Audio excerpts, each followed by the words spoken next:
તો રામ રામ, જય શ્રી કૃષ્ણ, જય માતાજી and good evening, good afternoon જ્યારે જોતા હોય ત્યારે.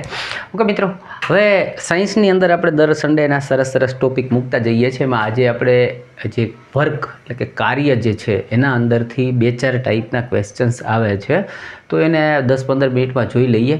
આમાંથી હું શ્યોર છું કે તમને પ્રશ્ન આવશે જ, પણ અલગ અલગ પેટર્નથી આવશે. તો આપણે 2-3 વસ્તુઓ જે છે એને રિલેટેડ કેવા પ્રશ્ન આવે છે એને જોઈ લઈએ. ઓકે, તો આપણે ટોપિક છે વર્ક, કાર્ય. તો પહેલાં અહીંયા લખ્યું છે ભાઈ, કરેલું કાર્ય જે છે એને આ લોકો કેવી રીતે ડિફાઇન કરે છે, અથવા તો એક્ઝામની અંદર તમને શું એના વિશે નોલેજ હોવું જોઈએ. તો ભાઈ કરેલું કાર્ય છે ને એ કોઈ પણ વસ્તુ ઉપર લાગેલો ફોર્સ, અને એ જે ફોર્સ લાગે એ જ દિશાની અંદર જ્યારે સ્થાનાંતર થાય, એટલે કે ફોર્સ જે દિશામાં લાગી રહ્યું છે એ દિશામાં સ્થાનાંતર થતું હોય તો એ બંનેનો જે ગુણાકાર છે, બળ જે છે એને એફ વડે એટલે કે ફોર્સ દર્શાવવામાં આવે છે, સ્થાનાંતર જે છે એને એસ તરીકે દર્શાવવામાં આવે છે, અને કરેલું કાર્ય જે છે એને વર્ક તરીકે ડબલ્યુ તરીકે દર્શાવવામાં આવે છે. ઓકે, હવે એનો એકમ છે ને એ 2 છે. એક તો ન્યૂટન મીટર પણ છે, અથવા તો જૂલ પણ છે.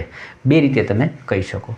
હવે છે ને કાર્યને માત્ર મૂલ્ય હોય કે કેટલું કાર્ય થયું, હવે એને દિશા નથી હોતી, એટલે એને અદિશ રાશિ તરીકે ઓળખવામાં આવે છે. બીજી વાત કરીએ કે એનું મૂલ્ય જે છે ને એ પ્લસ અથવા તો નેગેટિવ પણ હોઈ શકે. કેવા એમ માગું છું કે કોઈ વ્યક્તિ જે છે, અહીંયા આપણે કહીએ ભાઈ ફોર્સ જે છે, માનો કે સ્થાનાંતરના વિરુદ્ધ દિશામાં ફોર્સ લાગે, જેમ કે ગાડી ચાલી રહી છે ને એના ઉપર બ્રેક મારવામાં આવે તો વાહન જે છે એ આ દિશામાં ચાલતું હોય અને બ્રેક છે એની વિરુદ્ધ દિશામાં લાગે તો જ ગાડી ઊભી રહેશે. એટલે કે બંને જે છે ફોર્સ વિરુદ્ધ દિશામાં પણ હોઈ શકે. એટલે મૂલ્ય છે એ આપણને એવું કહેવાય કે ભાઈ પોઝિટિવ અથવા નેગેટિવમાં મળી શકે છે. ઓકે, આટલી વસ્તુ કન્ફર્મ થઈ ગઈ. હવે વાત કરીએ કોઈ વસ્તુ ઉપર એક દાખલો જે છે સિમ્પલ પહેલાં લઈએ કે ભાઈ આમાંથી તમને ન્યુમેરિકલ દાખલાઓ પણ પૂછવામાં આવે છે, જે મેં અહીંયા એક લખ્યો છે નાનકડો. હવે તમને આમાં દેખાય ના દેખાય એનું ટેન્શન ન લેતા, આખું લખેલી નોટ જે છે એ આપણે ફોટો પાડી અને વ્યવસ્થિત મેં જે ચોપડામાં લખ્યું હોય એ ફોટો પાડી અને હું તમને આપણા ટેલિગ્રામ લિંકની અંદર આની સાથે બીજી પણ ડિટેલ્સ હોય છે જે તમને કામ આવે એવી ટેલિગ્રામ લિંકમાં આપણે મૂકી દઈશું. ટેલિગ્રામની લિંક છે એ નીચે ડિસ્ક્રિપ્શનમાં તમને મળી જશે, ત્યાં ક્લિક કરી અને તમે જોડાઈ શકો છો. એટલે તમને સરસ રીતે લખેલું જોવા મળી જશે. જુઓ, હવે આખો દાખલો છે મેં અહીંયા ટૂંકમાં લખ્યો છે. શું પરીક્ષામાં કેવી રીતે પૂછાય કે કોઈ વસ્તુ ઉપર 5 ન્યૂટન બળ લાગી રહ્યું છે. કોઈ વસ્તુ જે છે એના ઉપર કેટલું બળ લાગી રહ્યું છે? 5 ન્યૂટન બળ લાગી રહ્યું છે, પરંતુ બળની દિશામાં 2 મીટર ખસે છે. બળ જે લાગે છે એ દિશામાં 2 મીટર ખસે છે.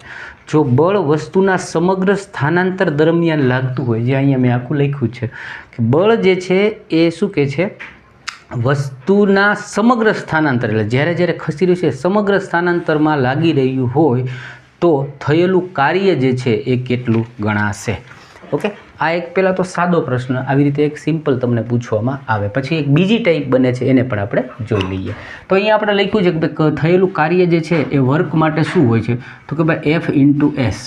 એટલે અહીંયા આપણને શું કીધું કે 5 ન્યૂટન બળ લાગે છે, એટલે Fની જગ્યાએ હું શું લખીશ તો કે 5 અને N, ન્યૂટનનો N લખું છું. ઓકે, ગુણાકારમાં અહીંયા કીધું વસ્તુ બળની દિશામાં 2 મીટર સુધી ખસે છે, એટલે કે 2 મીટર, એટલે 5 દૂને 10.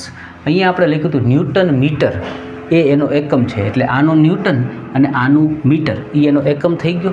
શું થયું તો કે થયેલું કાર્ય જે છે 10 ન્યૂટન મીટર, અથવા તો તમે 10 જૂલ તરીકે ઓળખી શકો. આ વ્યાખ્યાયિત થઈ જાય અને સરસ રીતે સમજાઈ જાય. એટલે એકદમ ઇઝી પ્રશ્નથી આપણે શરૂઆત કરી કે આ ટોપિક જે છે એને આપણે કેવી રીતે પૂછે છે અને કેવી રીતે આપણને આવડે. કોઈ એવા હોય કે જે બિલકુલ નવા હોય, જેમને આ ટોપિક વિશે જરાય ખ્યાલ ના હોય, એટલે મેં એક સરળ સાદા સિમ્પલ એક્ઝામ્પલથી ચાલુ કર્યું. અને આ પ્રશ્ન 2025-26માં પૂછાયો છે, એટલે એવું પણ નથી કે બહુ સરળ છે. આ જ વસ્તુ સીધી પૂછે છે. અહીંયા 5ના બદલે કંઈક બીજું આપી દેશે, 2ના જગ્યાએ બીજું આપશે, તમને જોવા અચૂકથી મળશે. હવે એક બીજી પેટર્ન આવે છે કે ભાઈ કોઈ વ્યક્તિ જે છે એ સામાનને ઊંચકાવે છે. ઓકે, એ દાખલા બહુ પૂછે છે, તો એ પેટર્નને પણ આપણે જોઈ લઈએ. એની અંદર તમને કહેવામાં આવશે કે કોઈ કુલ્લી દ્વારા કોઈ સામાન છે એને આટલા મીટર ઊંચું કરી અને આટલા સમય સુધી અથવા તો આટલા અંતર સુધી એ ચાલે છે, તો પછી એ કુલ્લી દ્વારા થયેલું સામાન ઉપર કાર્ય કેટલું, આ ટાઈપનો દાખલો આવે છે. એને પણ આપણે જોઈ લઈએ, જેથી આ 2 વસ્તુઓ છે ને એને આપણે સમજી લઈએ. બીજો પ્રશ્ન છે ને એ મેં બોર્ડ ઉપર લખ્યો છે, પણ હું તમને વાંચી સંભળાવું જેથી કરીને તમને ઇઝી પડશે અને સમજાઈ જશે. બાકી જરૂર લાગશે તે આપણે ડિટેલ વાત કરીશું. શું કહે છે કે ભાઈ એક કુલી 15 કિલોનો સામાન જમીન પરથી ઉપાડીને જમીનથી 1.5 મીટર ઊંચાઈએ પોતાના માથા ઉપર રાખે છે, તો તેના દ્વારા સામાન ઉપર કરેલા કાર્યની ગણતરી કરો. ઓકે, સિમ્પલ વસ્તુ કહી દીધી. શું કીધું તો કે ભાઈ એ કુલી છે એણે શું કર્યું કે ભાઈ 15 કિલોનો સામાન પોતાના માથા ઉપર રાખ્યો અને કુલીની હાઈટ આપણને કહી દીધી કે અથવા તો માથું જે છે એ એનું 1.5 મીટરે છે, આવું આપણને કહેવામાં આવ્યું. તો હવે એણે એ જે સામાનને ઉંચકીને માથા ઉપર લીધો એટલે સામાન છે એક જગ્યાએથી બીજી જગ્યાએ સ્થાનાંતર થયું.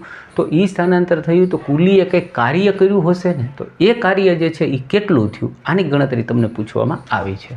ઓકે, તો આપણે સિમ્પલ અહીંયા જોઈએ વર્ક જે છે એ શું હોય તો કે વર્ક જે છે એ F × S એટલે બળ અને સ્થાનાંતર. બળ જે છે એ કેટલું લાગ્યું અને એનાથી થયું સ્થાનાંતર.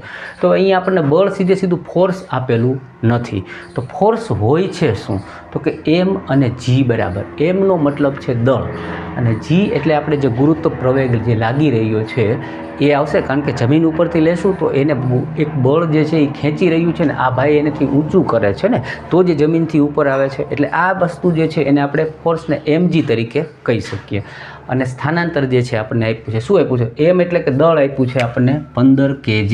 કેટલું આપ્યું છે તો કે 15 કિલોગ્રામ ગુણાકારની અંદર. આ જે છે જીનું મૂલ્ય આપણને દાખલાઓમાં આપતા હોય છે કે ભાઈ તમારે 10 મીટર પ્રતિ સેકન્ડ વર્ગ લેવાનું હોય છે.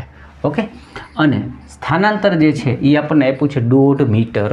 હવે જો 1.5 એટલે શું, હું મારી સરળતા માટે તમે 1.5 મીટર કરીને કરશો તો ચાલશે, પણ હું મારી સરળતા માટે ગણતરી મને મજા આવે એટલે હું શું કરું, 1.5 એટલે શું તો કે 3 થી અડધું, એટલે મને છેદ ઉડાડવામાં સરળ રહે એટલે હું આ રીતના લખું છું.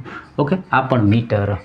હવે જુઓ કિલોગ્રામ અને આ જે છે મીટર સેકન્ડ એ જે છે ને એને તમે ન્યૂટન તરીકે દર્શાવી શકો. એ પણ તમારે અહીંયા એક શીખવાનું છે. એનો એક પ્રશ્ન તમને પૂછાશે.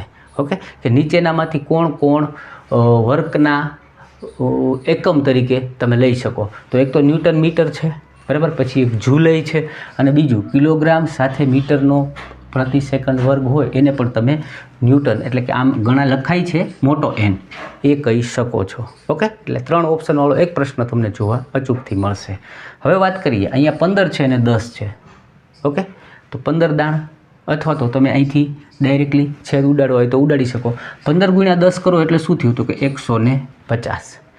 અહીંયા શું છે તો કે 2થી આપણે આ 150ને છેદ ઉડાડીએ તો શું થઈ જશે તો કે 75. ઓકે, 75 થઈ જશે. હવે આ ગુણાકારમાં શું છે તો કે 3 એટલે 75 × 3 કરો એટલે 225. શું આવ્યું તો કે 225. ઓકે, અને આનું બન્યું ન્યૂટન, આ બન્યું મીટર. ન્યૂટન મીટર અથવા તો તમે જૂલ તરીકે પણ દર્શાવી શકો છો. તો આ ટાઈપના 2 પ્રશ્ન 2 દાખલા તમને અચૂક આવશે.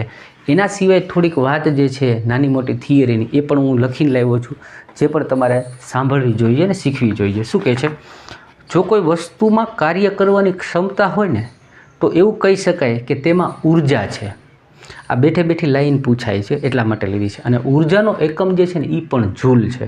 તો તમને એક પ્રશ્ન એવો આવશે કે નીચેનામાંથી કોનો જોડીમાં પૂછશે, કોની જોડી છે કે જેનો એકમ છે એ જૂલ છે.